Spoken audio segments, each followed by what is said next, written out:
Yeah, what's good YouTube? It's your boy Only One KDB and I'm back with another video. In today's video we got 10 shockingly bad WWE matches nobody talks about. We about to get to the video. Make sure y'all subscribe to WrestleMania. Shout out to WrestleMania. Make sure y'all hit that notification bell so you're notified when I drop another banger. Make sure y'all smash that like button too, so I can help me get in the algorithm. My bad, I be saying two and shit. Y'all know the Baltimore accent and shit, cause y'all be making fun of my accent, like two Dude Avenue and shit like that. But like, it is what it is. But we about to get to the video, man. If y'all can see, I'm so fucking tired, man. I've been up all goddamn day recording videos, but it is what it is, man. We gotta grind, man. Let's get to the video. No more talking, let's get it. Terrible WWE matches that nobody ever seems to talk about. Number 1, The Oddities vs Kai and Tai at SummerSlam 1998. Before Funaki became SmackDown's #1 announcer, he had an unfortunate part in this dreadful SummerSlam match. The psychology here was terrible. It doesn't matter that the 4 cruiserweights outnumbered 3 giants. Yeah, they're still freaking giants. David versus Goliath only works when the former is the underdog. But the Oddities was a rather bizarre group in the first place. Kurgan, Golga, and Giant Silver weren't great performers, and the baffling decision to make the cruiserweights the heels meant that they couldn't smoke and mirrors this into a stereotypical big man versus little man match. I'm so glad I wasn't watching wrestling at this time. What the hell is this? Is this Jeff Hardy and Matt Hardy on the top of the rope? Like, what's going on? Hey, portion was unbelievable because no one brought into the notion that the cruiserweights had a chance at beating these 3. The comedy within the match didn't help, and the fans didn't take the heels seriously because of it. The match was slow, and the babyface team didn't have a great moveset to fire up the crowd. It also didn't help that this match was fresh off a stupid DQ finish between D'Lo Brown and Val Venis. This isn't the worst match you'll ever see, but it's definitely in the top 50. Number 2, Fabulous Moolah vs Ivory for the WWE Women's Championship at No Mercy 1999. Ivory is an example of a talented female wrestler who was trapped in the wrong era. The WWE Women's Division wasn't in a good place at this time, as Vince and company preferred to feature talents who were better suited as eye candy. That wasn't the case for Fabulous Moolah, however. The former WWE Women's Champion is a pioneer for women's wrestling. In fact, the Fabulous Moolah is the first woman to hold a WWE Women's title. Moolah was an extremely talented performer, even though she had a few controversies under her name. But still, these women could have had... Did she just bite off her toenail? What did I just see? Talented performer, even though she had a few controversies under her name. But still, these women could have had an amazing match if Moolah wasn't losing the battle to Father Time. There's no other way to dance around this match, it's just awful. Though this bout was less than 4 minutes, Moolah was out of shape and nowhere near ring ready. The title match was a botch fest, with the most glaring one was the failed dive from Ivory. Even a simple roll-up for the win was hard on the eyes. These 2 ladies helped shape the women's wrestling into what it is today, but this match is something we're sure that both would like written off the history books. Number 3, The Rock vs the British Bulldog at No Mercy 1999. Both the British Bulldog and The Rock are legends. The British Bulldog made his mark in WWE during the 80s and early 90s, excelling in both the tag team and singles division, with his feuds against the Hart Foundation and Shawn Michaels being the most notable. However, the British Bulldog was fired in '92 due to the infamous steroid scandal that rocked the entire company. He was rehired in '94, but the former Intercontinental Champion left the company again in 1997 due to the Montreal Screwjob. Smith went back to WCW and severely injured his back at the Fall Brawl pay-per-view. The Hall of Famer went into a downward spiral following his tag team match, as Smith had become addicted to morphine. Thankfully, the British Bulldog got his substance abuse problems under control and he returned in WWE in 1999. Sadly, he wasn't the same man that competed in his earlier runs with the company, and it was very noticeable in his match against The Rock. Even though the bout was a mere 7 minutes, the match was slow with a couple of rough spots that highlighted just how damaged Smith's body was. There's no doubt that this match would have been something special. Yeah, it's tough coming back from injury, bro. Especially when you took a long time off and then you try to come back. Like, it's also a mental thing too. Like, can I perform this move? Can I get my body to like hit the rope, and can I bounce off the ropes the same and shit like that? Like, it'd be a mental thing too, but it also be a physical thing. If it had come years earlier, but unfortunately, it was a forgettable romp that did no favors for the remainder of the British Bulldog's WWE career. He's still a legend that will always be remembered in the history books, even if this match is only good to be on Sunday Night Heat. Number 4, The Big Show vs WWF Hardcore Champion The Big Boss Man at Armageddon 1999. How can we put this nicely? The Big Show had one of the worst title reigns in the Attitude Era. This bizarre feud with Big Boss Man surely didn't help, but now admittedly, the Big Boss Man's antics throughout the build were hilarious. No one can deny that the former hardcore champion had charisma, but the Big Boss Man was not seen or treated as a main event star. It was a joke feud that ended with a match that didn't even go 5 minutes. It actually would have worked better if the match was treated like a Lesnar Cena bout by the WWE champion destroying the former hardcore champion. That would have been the perfect statement win to put the Big Show over as a dominant force. But instead, we got a boring and clunky bout that felt better suited for television. Big Show and the Big Boss Man are certainly talented performers who had memorable moments in the Attitude Era, but this match really wasn't one of them. Number 5, Alita vs. Jazz vs. Trish Stratus for the WWE Women's Championship at WrestleMania 18. Alita, Trish and Jazz are some of the best performers in the women's division, so naturally when you hear that these three fought at WrestleMania, you'll assume that it was an instant classic. Yet it seems that this match disappeared in the minds of fans since it was sandwiched in between Hogan versus... I'm not gonna lie, man. Lita was top tier. I'm not gonna lie. She was like that for real.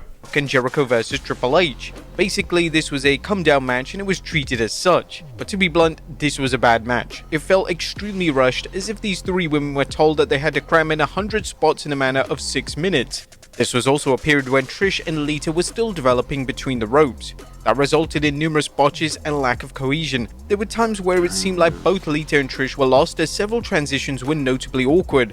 Plus, it didn't build the proper heat necessary for the fans to get invested. It would have been great if they ran this match back a couple of years later, because Trish vs. Lita vs. Jazz had the potential to be an absolute classic, but unfortunately, it came at the wrong place at the wrong time. Number 6, Jacqueline vs. Chava Guerrero for the Cruiserweight Championship at Judgment Day 2004. Now, this match features 3 things that Vince McMahon hates: the Cruiserweight division, intergender wrestling, and Kerwin White. Jacqueline's tame comeback. He was even dominant in their first encounter. Jacqueline only won because she cheated, and the match never built Jacqueline as a worthy champion, despite Chava having one arm tied behind his back. Chava didn't walk out as one either. He looked like a chump having to cheat to beat an opponent who got lucky winning the belt in the first place. Now we get it, he was being a heel, but this is supposed to be your top champion of the Cruiserweight division. Either give him a clean win in a vile manner, or have Jacqueline prove this must have been an attitude error, because it's like, why is a male fighting a female? But he did have one hand tied behind his back, but still, like... as a Cruiserweight champion. Jacqueline wasn't built up like China, so her reign always felt transitional. The crowd didn't care because Jacqueline winning the belt came out of the blue, and Chava wasn't a big enough heel for them to get invested into the bout. A terrible match that made the new champion look worse coming out. Number 7, Muhammad Hassan vs. Jerry the King Lawler at New Year's Revolution 2005. Remember the best heel WWE ever had? Well, before the infamous SmackDown segment that got Muhammad Hassan fired, the controversial character got his start in December 2004. His first feud was with Jerry the King Lawler and exposed just how green Hassan was. This match was your copy and paste template on how creative and producers book heels. The babyface gets some momentum until the heel locks in the rest holds, and we mean a ton of rest holds. In fact, you can call this match Rest Hold City. The match was a classic distraction to protect the babyface while still giving the heel the win. This was Jerry the King Lawler in 2005. Why did the WWE feel the need to protect their full-time announcer? This should have been a showcase for a talent the company clearly saw as a main event star. Instead, it was sleeping medicine for kids who dared to stay up late to watch the show, with Trish Stratus as a special guest referee at the Royal Rumble 2006. Now, Ashley Massaro came across as a likable performer on TV, but she was also the shining example of everything wrong with the Divas search. The focus of that contest wasn't on wrestling ability, just looks and nothing more. Mickie James was in a high-profile feud with Trish Stratus at the time, and the Mickie-Trish feud is still considered as one of the best women's rivalries in WWE. It's hard to get the image of a psycho Mickie. What the hell is going on here? Kissing a bloody Trish out of our heads. And Mickie proved in her match against Trish at New Year's Revolution just how great she is. So unfortunately, the bad match came down to how inexperienced Ashley Massaro was. She was slow and performed her spots terribly. Her fans actually started to boo Ashley because her performance was awful. Ashley was still finding her footing between the ropes, so we don't want to be too harsh on the Diva Search winner, but this was the only women's match on a Big 4 pay-per-view. Though Ashley was a likable presence, someone else should have had this spot to produce a quality match. Number 9, The Rock vs. John Cena Part 2, WrestleMania 29. This is one of the most high-profile modern matches of its time. However, it's also one of the worst main events of WrestleMania history. Look, we love The Rock, and we also love John Cena. Both are accomplished performers who have plenty of classics under their names, but this just isn't one of them. The first match was average at best, but there could have been an interesting story coming out of it. WWE tried to tell the story that John Cena hadn't been the same since losing to The Rock. On paper, that's actually a great story. In execution, though, creative... Hey, why they be making my guy John Cena lose at WrestleMania all the time, man? I already got a negative record at WrestleMania. Flopped hard with this one. There was no emotional investment in seeing the rematch between The Rock and John Cena because there wasn't a compelling narrative attached to it. Plus, everyone knew John Cena was winning. You didn't even need the dirt sheets to figure that one out. As for the match itself, it's a bland one that relies on rest holds and move spamming. The first portion of the match was forgettable. The intensity that the announcers say that these two had for another one wasn't there, nor was a story within their match to keep you on their toes. It was just two guys fighting and not in an entertaining way. Then there was the finisher spamming. It lessened the drama because Cena and Rock went into superhero mode by not selling finishers that put away top names such as Brock Lesnar, Kurt Angle and Triple H. Was it the worst match of WrestleMania 29? No, but this is your WrestleMania main event. The lack of story and compelling characters should be vital here. Though Miz and Cena is still the worst WrestleMania event of the past 20 years, Rock and Cena 2 is a strong second. And number 10, The Undertaker vs Shane McMahon at WrestleMania 32. Oh, I remember this, man. The Undertaker versus Shane.